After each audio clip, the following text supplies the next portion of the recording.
T'inquiète pas mon mignon, à cette heure-ci elle dort. Viens ici, viens voir mamie.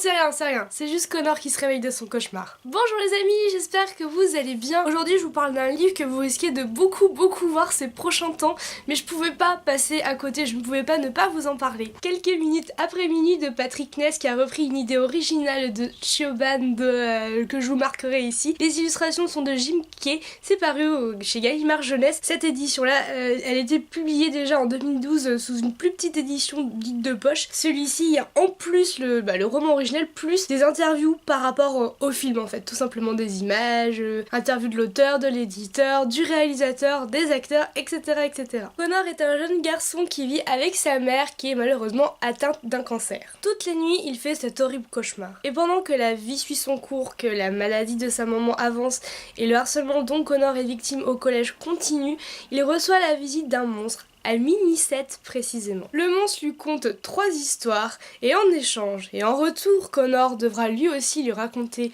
son cauchemar et ça jusqu'au bout. Ce récit se dévore goulûment comme un conte fantastique sur le thème de la peur de la réalité et c'est porté par la superbe plume de Patrick Ness que pour ma part je ne connaissais pas mais qui m'a du coup donné envie de le découvrir dans d'autres récits à lui car oui, il a repris en fait l'idée originale d'un autre auteur qui malheureusement n'a pas pu aller au bout du projet car elle est décédée avant et ça moi je dis chapeau parce que c'est pas donné à tout le monde de pouvoir le refaire avec autant de talent. C'est pour ça que d'autant plus qu'il a mon admiration sur ce travail là, j'ai envie de le découvrir sur d'autres récits. Les illustrations. Non mais quand on parle d'autres talents, mais les illustrations, je vais vous en montrer une. C'est la toute première page, donc comme ça, hein, je ne vous le spoil absolument pas, mais c'est dans une ambiance vraiment noire, crayonneuse, gris, blanc. Vous voyez, ça vous donne une ambiance vraiment un peu sombre mais fantastique et ça vous met vraiment bien dans l'ambiance.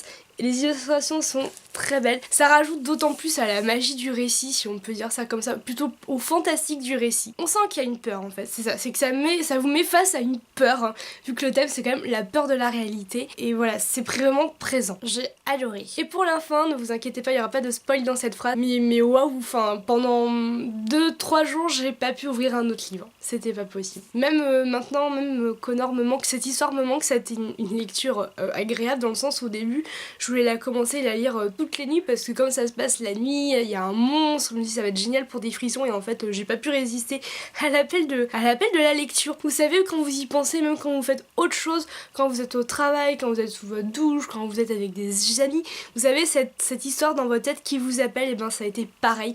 Et quand je suis comme ça, c'est-à-dire que ça sent le coup de cœur. Bah d'ailleurs je vais passer à mon 3e point je crois. Coup de cœur. C'est un énorme coup de cœur. Je ne pensais pas commencer, ou finir plutôt l'année 2016, elle n'est pas encore finie 2017, avec un coup de cœur. En fait j'en ai eu un autre que je vous parlerai donc prochainement. Et il y a eu celui-ci et waouh.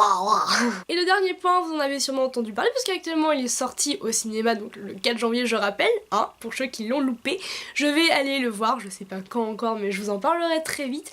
Et je vous invite aussi à aller le voir, je pense que... Enfin j'ai hâte de voir déjà comment ça va être réalisé, même si on a quelques informations quand même. Mais on n'a pas le film non plus.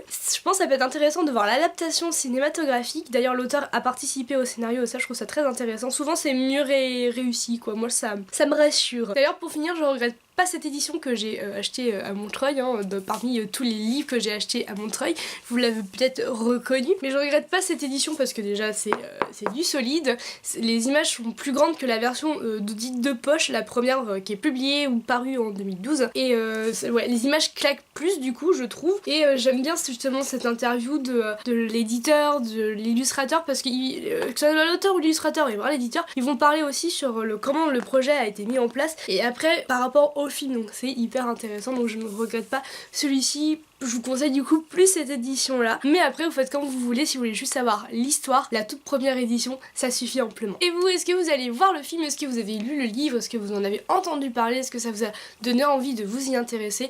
Est-ce que vous allez plutôt voir le film mais pas lire le livre, inversement?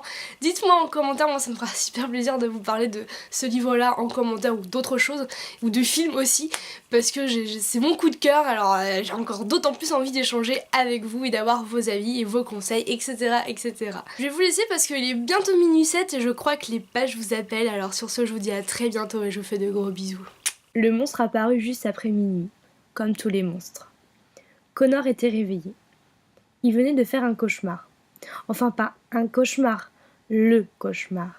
celui qu'il faisait très souvent ces derniers temps, celui avec les ténèbres et le vent et le hurlement, celui avec les mains qui glissent des siennes malgré tous ses efforts pour les cramponner, celui qui se terminait tout le temps par « Va-t'en !»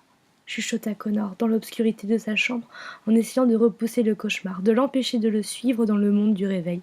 « Va-t'en maintenant !» Il jeta un coup d'œil sur le réveil que sa maman avait placé sur la table de chevet. Minuit 7. Minuit 7. Bien tard pour un dimanche, pour une veille d'école. Il n'avait parlé à personne du cauchemar. Pas à sa mère, évidemment, mais à personne d'autre non plus, ni à son père quand il lui téléphonait tous les 15 jours ou presque, sûrement pas à sa grand-mère et encore moins à quelqu'un de l'école. Vraiment personne. Ce qui se passait dans le cauchemar, personne n'avait besoin de le savoir.